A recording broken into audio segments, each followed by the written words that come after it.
Good morning third class. बेटा जैसे कि मैंने आप लोगों को बोला था कि मैं 7.6 एक्सरसाइज और 7.8 एक्सरसाइज का मिलाकर आपको कुछ सम्स दे दूंगी, कुछ क्वेश्चंस दे दूंगी। तो मैंने वही किया आपके लिए। 7.6 और 7.8 को मिलाकर मैंने कुछ क्वेश्चंस यहाँ पर प्रिपेयर कर दिया आपके लिए। तो आपको ये क्वेश्चंस करने हैं। प्रैक्टिस आप चाहें तो पूरे क्वेश्चंस की कर सकते हैं, पर क्योंकि वो आपके लिए वर्क बहुत ज़्यादा हो जाता इसलिए मैंने कट शॉर्ट कर दिया इसको। ठीक है, तो 7.6 और 7.8 के मैंने क्वेश्चंस बताए हैं। जैसे कि हम लोगों ने डिवाइड ऑलरेडी समझ भी रखा है, एक बार फिर से मैं आपको शॉर्ट में समझा देती हूँ कि देखो, जैसे यहाँ पर 4 से आपको डिवाइड करना था 235 को, तो हमने क्या किया, पहले हमने, क्योंकि खाली 2 को लेते तो वो तो 4 से छोटा हो जाता, हमें 4 से बड़ा नंबर चाहिए डिवाइड करने के लिए, इसलिए हम 2 की भी लेंगे और 3 भी लेंगे, हम दोनों डिजिट को लेंगे। अब हम देखेंगे क्या 4 के टेबल में 23 आता है, तो 23 नहीं आता। तो 23 से ठीक छोटा कौन सा नंबर आता है, तो हम 4 की टेबल पढ़ेंगे तो हमें पता चलेगा कि 4 5 जा 20 होता है। अगर हम 4 6 जा लेते तो क्या होता, 4 6 जा 24 हो जाता, जो कि 23 से बड़ा हो जाता। हमें 23 चाहिए या 23 से छोटा चाहिए, इसलिए हमने 4 5 जा 20 लिया। फिर क्या करेंगे हम, 3 में से 0 गया तो 0 माइनस कर देंगे, तो 23 में से 20 गया तो 3 बचा। फिर हम इस 5 को यहाँ लिखेंगे। अब हम देखेंगे क्या 4 के टेबल में 35 आता है, तो 4 के टेबल में 35 नहीं आता, लेकिन 35 से छोटा एक नंबर आता है, वो है 4 8 जा 32। फिर 35 में से 32 को माइनस करेंगे तो 3 रिमाइंडर आ जाएगा। तो क्वोशंट 58 हो गया, रिमाइंडर हमारा 3 हो गया। एक और क्वेश्चन समझ लेते हैं, जैसे कि ये। ठीक है, अब 6 से आपको 3027 को डिवाइड करना था, तो सबसे पहले आप अगर 3 लेते तो वो तो 6 से छोटा है, हमें 6 से बड़ा चाहिए, तो इसलिए हमने 30 लिया। 6 5 जा 30, 30 में से 30 गया तो 0। फिर हमने इस 2 को यहाँ पर लिखा।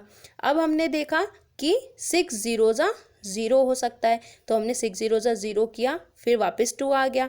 अब हम इस 7 को भी यहाँ लिख देंगे। फिर हमने देखा 27 तो नहीं आता 6 के टेबल में, 27 से छोटा एक नंबर आता है, वो है 24। 6 4 जा 24, तो 27 में से हमने 24 को माइनस किया तो 3 हमारा रिमाइंडर आ गया, 504 हमारा क्वोशंट आ गया। ठीक है, तो डिवाइड के हम बहुत सारे सम्स कर चुके हैं, इसलिए मैं आपको बार बार वो नहीं समझा रही हूँ। अब देखो 7.6 और 7.8 तक के मैंने मिलाकर आपको सिर्फ 15 क्वेश्चंस दिए हैं। ठीक है ना, क्योंकि आपके बहुत सारे क्वेश्चंस थे, मैंने कट शॉर्ट कर दिया और सिर्फ 15 क्वेश्चंस आपके लिए छोड़े हैं। तो ये 15 क्वेश्चंस आप करेंगे। अब देखो 7.6 और 7.8 का तो मैंने आपको बता दिया, ये 15 क्वेश्चन, पर 7.7 भी तो आता है ना बीच में। इसको करने का मैं आपको एक शॉर्ट तरीका बताती हूँ।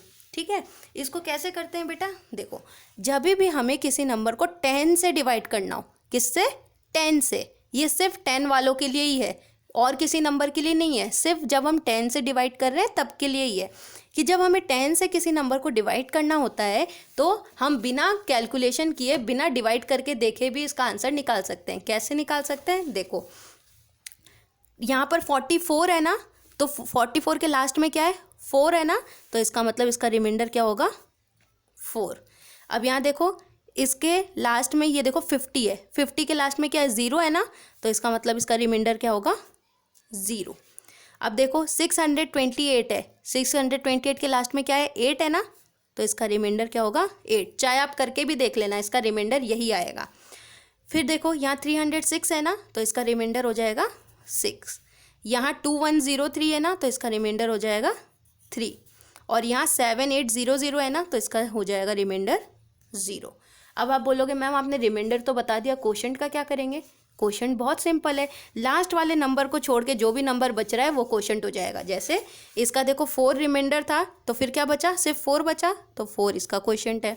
यहाँ 50 था, तो 50 में से 0 इसका रिमाइंडर था, तो 5 इसका क्वोशंट है। यहाँ 628 था, 628 में से 8 इसका रिमाइंडर था और क्या बचा, 62 बचा, तो 62 इसका क्वोशंट है। 306 में से 6 रिमाइंडर था, तो यहाँ पर 30 बचा, यानी 30 बचा। फिर यहाँ पर 3 रिमाइंडर था, तो क्या बचा, 210 बचा, तो 210 क्वोशंट है। यहाँ पर 0 रिमाइंडर था, तो क्या रह गया, 780, तो यहाँ 780 क्वोशंट है। तो इस तरह आप बिना क्वेश्चन को किए आप आंसर लिख सकते हो, लेकिन ये तभी होगा जब आपको किसी नंबर को 10 से डिवाइड करना है। मैं बार बार बोल रही हूँ, ये सिर्फ उन्हीं नंबर के लिए है जब आपको किसी नंबर को 10 से डिवाइड करना है, तब आप सिंपल ऐसा कर सकते हैं। ठीक है, तो 7.6 और 7.8 मैंने आपको उसमें बताया, ये आपका 7.7 है। अब बात आती है 7.9 की। ये देखो, इसमें भी बेटा मैंने जो सर्कल किए हैं वही वाले क्वेश्चंस आपको करने हैं, ठीक है ना। 13 क्वेश्चंस थे, उसकी जगह मैंने 7 क्वेश्चंस कर दिया आपके लिए, ठीक है। तो जो मैं सर्कल की हूँ वही आप करोगे। मैं एक बार बता भी देती हूँ आपको। देखो, फर्स्ट क्वेश्चन जो मैंने आपके लिए लिया है वो है उमेश ट्रैवल्ड 488 किलोमीटर्स इन 4 डेज, ठीक है। उमेश नाम का एक लड़का है जो 488 किलोमीटर तक चला है 4 दिन में। तो अब पूछ रहे हैं what distance he covered on each day, तो हर दिन वो कितना चला है। तो ये पता लगाने के लिए हम क्या करेंगे, हम 4 से डिवाइड कर देंगे 488 को। तो ये देखो, हमने 4 से 488 को डिवाइड किया तो हमारा आंसर आया 122 किलोमीटर्स, ठीक है। नेक्स्ट है 800 pencils are packed equally in 4 boxes. 800 pencil को 4 बॉक्स में बराबर बराबर रखा गया है, पैक किया गया है। तो हर बॉक्स में कितनी पेंसिल होगी, तो हर बॉक्स में कितनी पेंसिल होगी पता लगाने के लिए हम क्या करेंगे, 800 को 4 से डिवाइड कर देंगे। तो हमने 800 को 4 से डिवाइड किया तो हमारा आंसर आया 200। इसका मतलब हर बॉक्स में कितनी पेंसिल्स थी, 200 पेंसिल्स थी। फिर यहाँ देखो, the product of 2 number is 225। 2 number थे जिनको हमने मल्टीप्लाई किया तो आंसर 224 आया। तो उन 2 नंबर में से एक नंबर अगर 15 था तो दूसरा नंबर कितना था, ये पता लगाने के लिए भी क्या करेंगे, 15 से 225 को डिवाइड कर देंगे तो हमारा आंसर 15 आया। इसका मतलब दूसरा नंबर भी 15 ही था।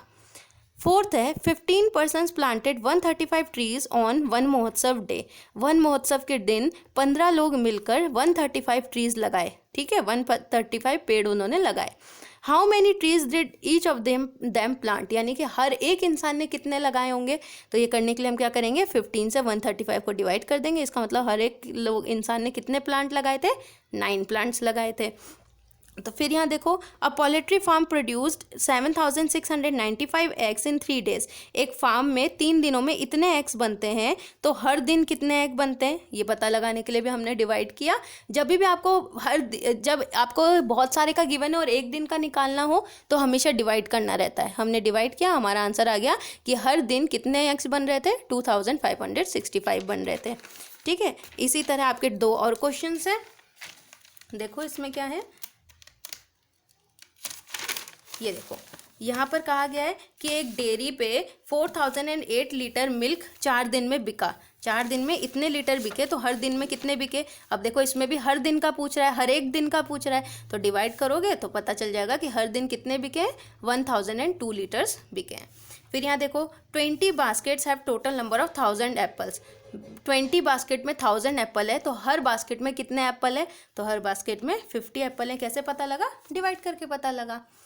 तो इस तरह मैंने आपको 7.6, 7.7, 7.8 और 7.9 के क्वेश्चंस बता दिए। जो जो मैंने बताया है वही वो आपको करना है, ठीक है। 7.7 में जो मैंने आपको ट्रिक बताया है उस ट्रिक से आप कर लेंगे, ठीक है, जिसमें आपको कैलकुलेशन नहीं करनी पड़ेगी। और वो सिर्फ उसके लिए है जब हम सिर्फ 10 से डिवाइड कर रहे हैं तब। तो ये हो गया हमारा चैप्टर नंबर 7 कंप्लीट, यानी कि हम डिवाइड कंप्लीट कर चुके हैं। अगर कोई भी प्रॉब्लम हो आपको डिवाइड चैप्टर से रिलेटेड तो आप मुझसे लाइव क्लास के टाइम पर पूछ सकते हैं। मिलेंगे अपने नेक्स्ट क्लास में। Bye, take care.